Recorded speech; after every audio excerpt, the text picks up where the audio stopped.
with SQL, and the recording is available for download from our website if you missed that session. Mark your calendars for our third webinar, which is on August 24th. We will focus on how you can access and present information clearly and visually with SQL. My name is Stacy Jensen. I'm the sales manager for the Business Intelligence Division at Help Systems, and I will be your host for today's webinar. Today we have our BI expert, Mike Stegman, joining us. Mike is a senior data access consultant with Help Systems.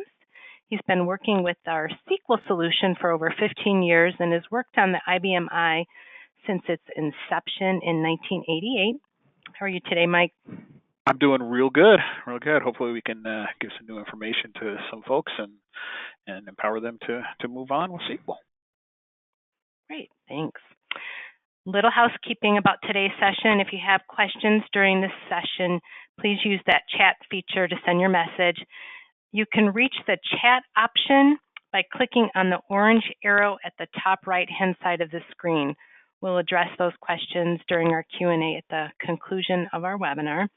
We are also recording the webinar, and we will follow up with a link to the recording in a day or two. So let's go ahead and get started. Mike, I think we're going to start with a couple of polling questions. That is correct. So let me just share these. First number question here. Boom, launched. Okay, what is your role in the organization? We just kind of get an idea, of where you're at. Are you in management, sales, IT, operations, something else? That's just, we just kind of know. We'll keep this open here for a few minutes. I can see some people here already clicking in. All right, excellent. We'll give it just another couple minutes here. So watching the percentage vote, just so we can kind of know a little bit about our audience and a little bit about where you all are coming from. And then that way too, when the questions come in, if you do have questions at the end of the session, we'll kind of know, the type of answers to give. So you just want to know a little bit about your role. It's always interesting to kind of see the mix. Yeah. Yeah, exactly. All right, so looks like a lot of people have voted here, so I'm going to go ahead and close that one and share the results here real fast. I think they'll come up. So looks like the majority of our folks are in IT. Excellent. Other, I like that. I put myself in other too. So one more question here, one more poll here, folks, if you don't mind. Not sure why it's not changing here. Hang on. There we go. And secondly, one more quick question. Y'all didn't know you were going to have work now, did you? It's a test. Yep. Okay. So this one is, what tool do you use for data access? So we'll leave that open just a little bit longer so we can get some more results. Yeah, we want to see a good percentage of you folks clicking, and answering the questions. But we also like to know, what you're all using. What are you currently using too? So if you weren't at the last session that Stacy mentioned, you can get it online out there as a recording.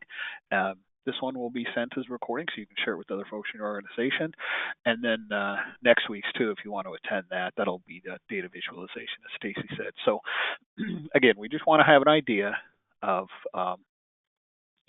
what we got out there and who's doing. So it looks like I've got a pretty good percentage of voters here. So I'm going to go ahead and close the poll, share the results.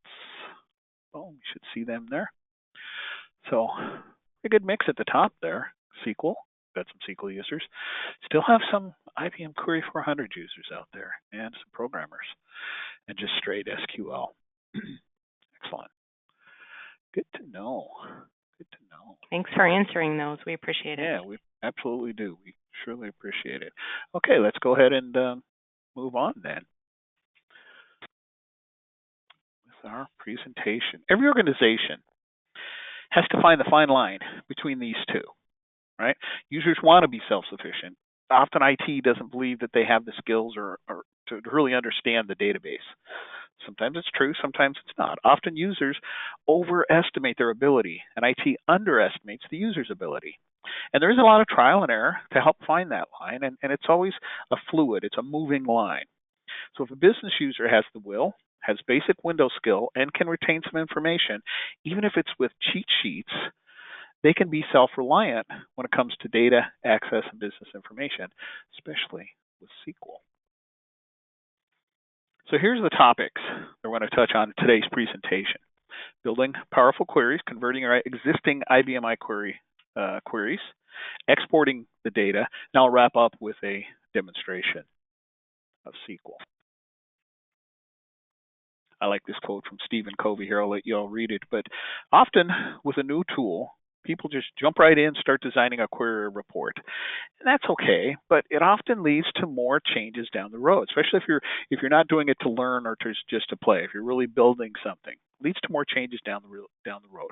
The results are extra time that's spent that you really didn't need to waste if you would have just paused and use some questions to build really good reports efficiently. So start with the goal in mind, right? Even if it's just something scribbled on a piece of paper, the more you know, the better your report building will be.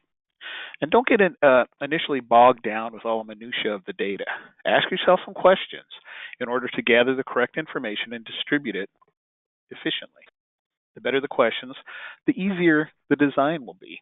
So what are some of these questions? I scribbled down some here. So some are usage questions. Who's going to be using it? How will they be using it? Those types of things, right? Last week, someone in our support staff got a how-to question from a client. She shared the question, with several of us. See if we can come up with an example for the person. To me, the question was really vague, and it wasn't answerable in its current state. So it wasn't clear if the client wanted to see one row for each store or all the rows just sorted differently of their data. So there are data questions or information questions, and then there's usage questions. So when they're answered, it's going to make the building a little bit easier. Okay, those types of things just should be answered. Now the second part is building these powerful, or still on the first part, building powerful queries. And inside SQL, there's a lot of functionality. There's a lot that you can do, especially with the DB2 database. And the power of any view or query is on the display when the business user can easily run it and has all the information they need to make an informed decision. And you can see all of these functions. This isn't even all of them. This is just some of the big ones I like to put out there. Some of the more powerful ones, right? Converting fields, substring, concatenation, all kinds of different things that you see out here. How are they going to be using it? How are they going to be accessing it? All of this stuff here, right? You want to do as much as you can at the source before the user even gets the data. And when you're using a graphical tool like SQL Viewpoint, shown here, it can speed the process. Click, drag, drop. All Windows skills, that's all you need to design the view. Now, for myself, as a green screener, I call myself, back when I started using SQL over 15 years ago, like was mentioned, when I made the move to Viewpoint, it was daunting at first, but I quickly adapted to it. And now I take pride in the ability to create a SQL view, a table, report, script, all without massive keyboard usage. Okay? Kind of gotten away from the old green screen and the keyboard usage. So we all know that trying to reinvent the wheel, is not a good use of anyone's time. Now, if you have Query 400 queries, we saw from the poll a lot of you did, you can use them as a starting point for designing useful and powerful queries. SQL has import query functions. You can quickly modernize the look of the data so the user's not using the green screen, but rather their PC or the browser. Okay, so we're being IBMI centric. We know that we haven't lost touch with the power, the stability, reliability, and the securability of the I, right? But there's a lot of times we've seen customers who say, well, I got to move the data to another platform so my users can have a PC tool to view it. Not true. You don't have to invest that money in these other servers, hundreds of other servers, all kinds of other software. SQL on your eye, get to your database real easy. We are the most efficient platform that's out there. And remember, the queries that you're importing into SQL are left untouched. So if they are important to your business, you can still use them while you're trialing your free version of SQL. You could improve the results and the processes, train the users, and then when you roll it out, everybody's going to be more efficient and more modern. Now, when it comes to getting data into PC files like Excel, I like to think of the animal in the 1967 Dr. Dolittle movie. You can see the little slide down there, Dr. Dolittle. I think that was Dr. Doodle. It's called a Push Me Pull You, right? You can Google that if you're too young. Like I said, I've been working with the eye for how many years. But the name can apply to the data movement too. Do you want to push the data to Excel to the user? Okay, so you want to push it to Excel and let them get the Excel file. Do you want to push it out in an email? You want to schedule that job? Okay, do you want it happen automatically with the scheduling? Do you want to have the user pull the data into Excel when they need it? So you have some choices here. It's going to be scheduled. Is it going to be pushed? Are they going to pull it? So are they going to run a view and then download it to Excel if they need to? So several options here, and some of those, like I talked about at the beginning, help with it. If you design it a certain way, it helps with the end results. We do have an Excel add-in, so they can start right from Excel and go then down, pull down a view, pull down the data, a view, a table, or a script view right into Excel. Relatively easy. I call this our fourth interface. I think I'm the only one that does that. But and because this section is called Export and Use the Data, you can use it with our GUI tool, Viewpoint, or you can use it with our browser tool, SQL Web Interface.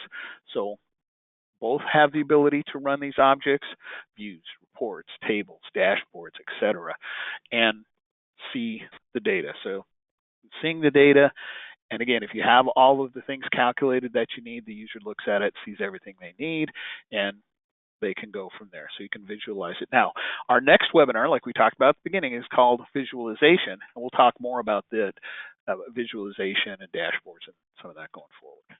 Okay? So now it's time for our SQL demo.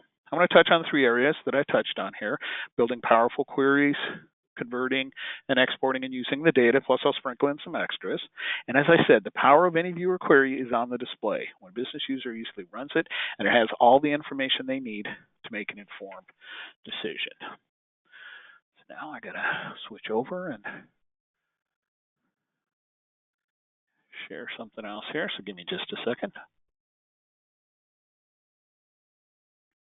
Okay. Now we'll start the demo. Okay, so what we're looking at here, what I want to see, I'm going to make my first example. I want to see all the customers who amounts that they owe to us is greater than the average for all of our customers. Okay, so that's going to be what I'm going to show here. That's my first option, my first display.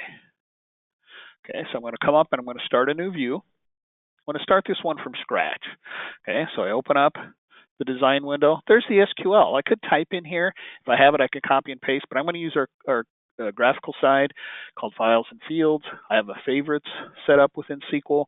It takes me directly to the files that I need to see. In this case, one file. That's all I need. Nice and simple. Right? So it's powerful, but it's simple as well. So if you don't know about Viewpoint, you can see how quickly I'm just double-clicking, moving things around. Okay, picking some fields here. Customer. Let's go down. I'm going to grab the region field. Okay, I want to move the region field first. Change a column heading here. Address 3 is actually my city, so I want it to say city on the results. So I add that. So I have the credit limit. I'm going to just add 1,000 separator for that. A little editing going on there. Changing that, and I'm going to create a dry field. This is where some of the power comes in. Now this one's going to be a relatively simple one, right? I'm just going to take a couple of fields and add them together. But you can see that list of functions that I was talking about: conditional logic, converting fields, character to numeric, converting to dates, substring, concatenation, on and on and on and on, right? Some special fields that can help you. I'm going to make this one simple. Just take the credit limit minus the amount due. Okay. Check my syntax. I always like to do that. Good habit to get into. It only takes a moment. Now it's recommended to give it a name. So I'm going to name my field here. So I'm going to call this one here the remaining credit, because that's kind of what it is, right? It's credit minus the amount due. So how much credit do they have? And there's no spell check, so I got to type that thing again. See why I leave the keyboard and I lose it all. So now I have my fields out here that I want, right? I have some fields. Now I'm going to put in a where clause, and this is where I'm going to put the power in, because what I want to see, remember, is all my customers who have an amount due greater than the average of all of my customers. And that's where subquery comes in. So amount due greater than the select of the average from the same file, right? That's called a subquery, and it's a relatively simple one, okay?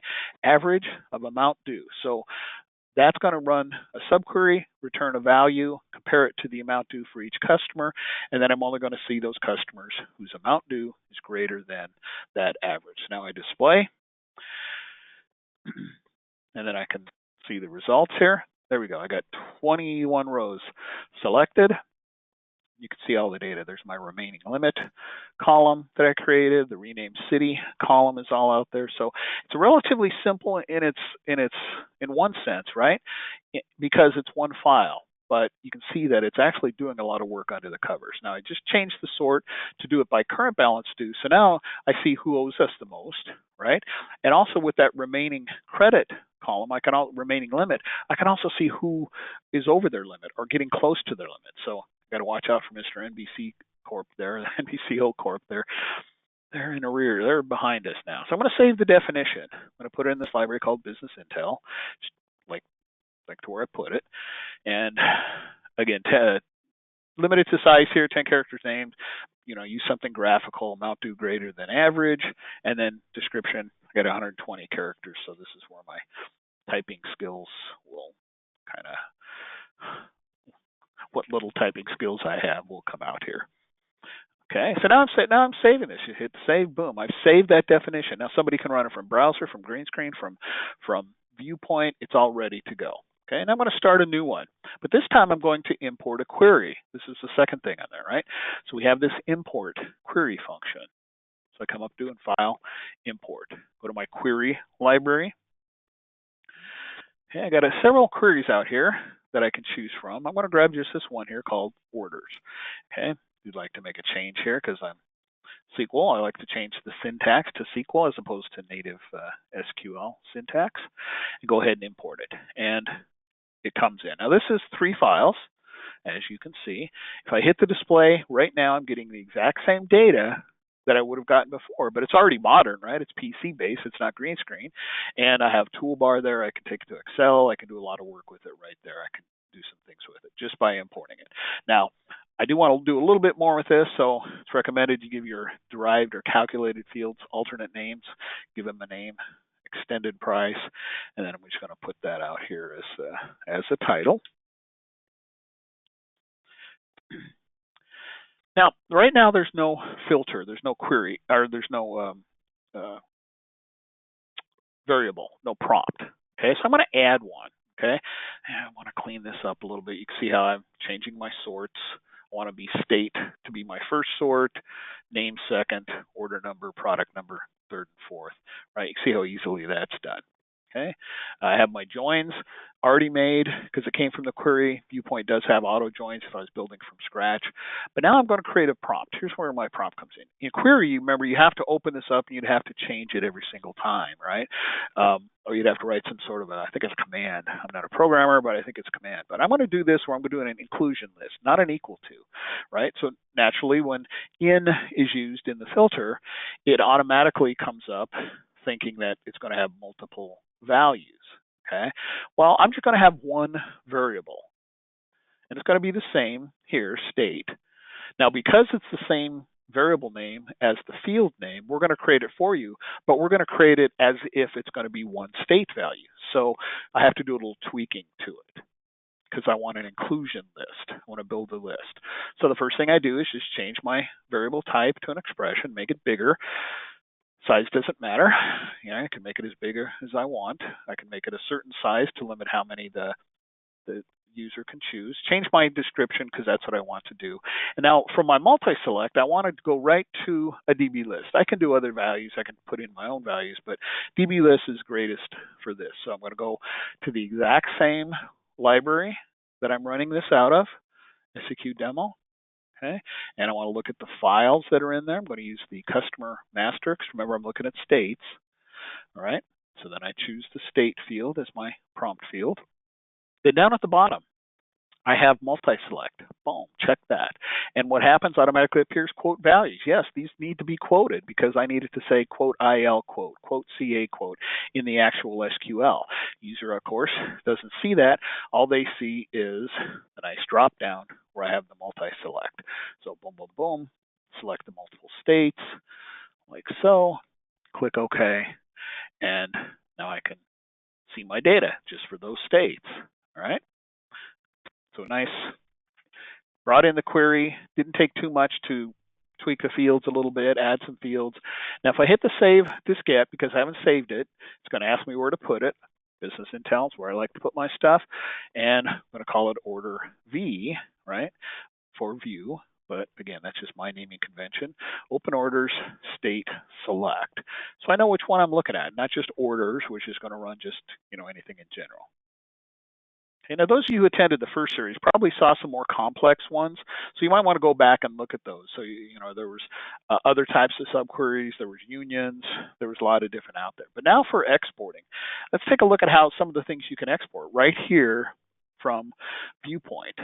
Okay, so the user has Viewpoint installed on their PC.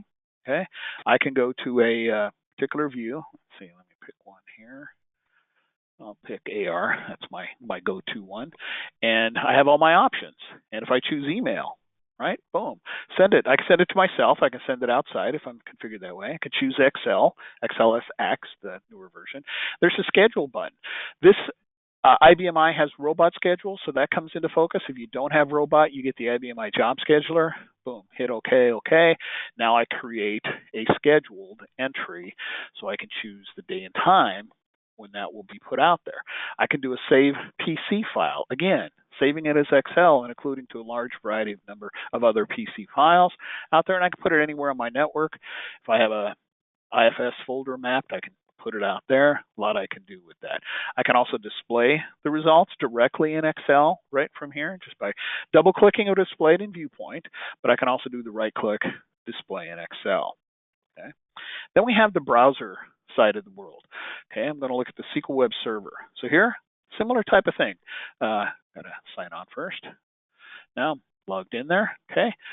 Now I have similar type of setup as Viewpoint. I'm going to my system, Wisdom. I'm going to my library, Business Intel. There's the two views that I created right there. Okay, ready to go. Now I can run them and use the toolbar, or I can right-click, and there's the save results. And save results include the download and including the Excel. So I can, boom, go right to Excel right from here. So I can use the data in Excel. Someone else might have created the view. I don't really know what the view's doing. I just want the data.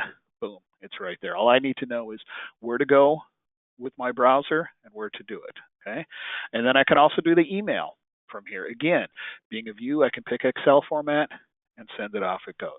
And then because of the way I have it set up here, you can do the scheduling right from here. You do have to have this other piece called Automate Schedule installed on the server. Not everybody has that, or not everybody needs that. And then just real quickly, I just want to show what the screen would look like for the Excel add-in. Kind of show what that would look like. I showed the on the PowerPoint slide, I did show that, but I'm going to go to the Business Intel. There's all those objects right there. Bring it down, right in. Okay, there they are again. And I can look at the columns and pick and choose the columns I want if I want to do it differently. So a lot of different ways to do it. Again, this is why I think this is our fourth interface, because as a user, there's no design capabilities, but I can exclude certain fields, certain columns to get out there. And then once I click OK, this is prompted. So I select my data that I want, and then poof, it's in Excel. Okay, I'll just pick a couple of Midwestern states here, and now I'm into Excel. Okay, so that's pretty much what the demo was going to cover. We'll talk more about all of the visualization sides in the next episode. In next week's episode, actually, it's a couple weeks out. So the more you know about your database and data relationships in general, the faster you'll begin to see your data in new ways. In the poll, we saw a lot of people in IT, right, and developers. So you may already know a lot of that. So you're going to hit the ground running. Developers, power users, DBAs, database administrators, they can start using their basic Windows skills to create the views and put them into data that may, and see data slightly different, maybe something you didn't know was there. You'll gain access to valuable data that was previously hard to get to.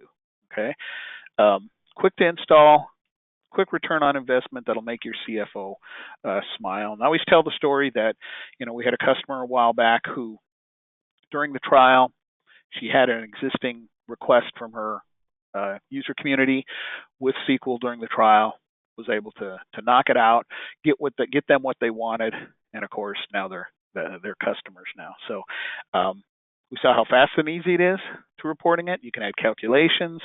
You can do it, repeatedly, putting it to a PC file if you want. But the key here is to empower the users, making the information easy and flexible for your business users. So we'll be relying less and less and less on IT, and IT can also then be more productive. They're not just sitting here creating queries, right? Writing programs to get data. They're doing a little bit more. Okay, so you want to give the peace of mind to every IT manager by using SQL on your eye. So there's no doubt that SQL is a solution that has many advanced functions for and when you need them. So, Mike, on that customer that you spoke about, that request that she took care of was in the IT to-do list for months.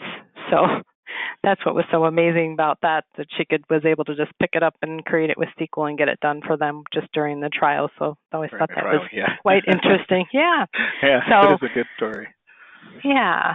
Well, good job on that demo. Let's take a look at the questions that came in during today's session. If anyone has a question, please use that chat feature. Reminder, it's the top right-hand corner, that orange arrow. And then one more thing before we get started, on the questions, I know Mike mentioned that we do offer a trial. Just wanted to let you know that if you're still not sure if SQL is a good fit, we certainly would be happy to work with you on that. We help you install it and use the software over your database. So just something to keep in mind. And Mike, we can go ahead and get to the questions. Okay. I see a nice question out here. I haven't gotten this one in a while, but I like it. It says, we're using aliases in the DDS and creating physical files. We'd like to know if the end user will see the 30-character field name instead of the native field name. Using Viewpoint, I didn't have it on mine. I don't have it turned on because my database doesn't use aliases, but there is a way to set the PC to show aliases. You can even turn off the field name so they could see the longer alias name. If it's defined the same way that we call an alias, then yeah, that's doable. I know you can use them within SQL, so yeah, that's a good question. Interesting. Yeah. I have one. I have IBM iSecurity to the data files already set up. Will SQL recognize this when I import the query object, or is there something else that I need to do? So they have IBM iSecurity, to the data files already set up. No. There's nothing else you have to do. Yeah, I just want to make sure I got the question right. No, there's nothing else that needs to be done. If you have IBM iSecurity set up to the data files, we will honor that.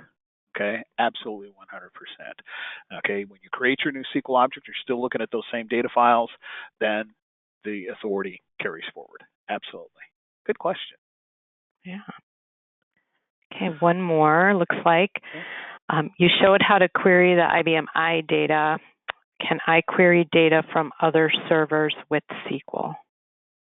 Other servers, absolutely.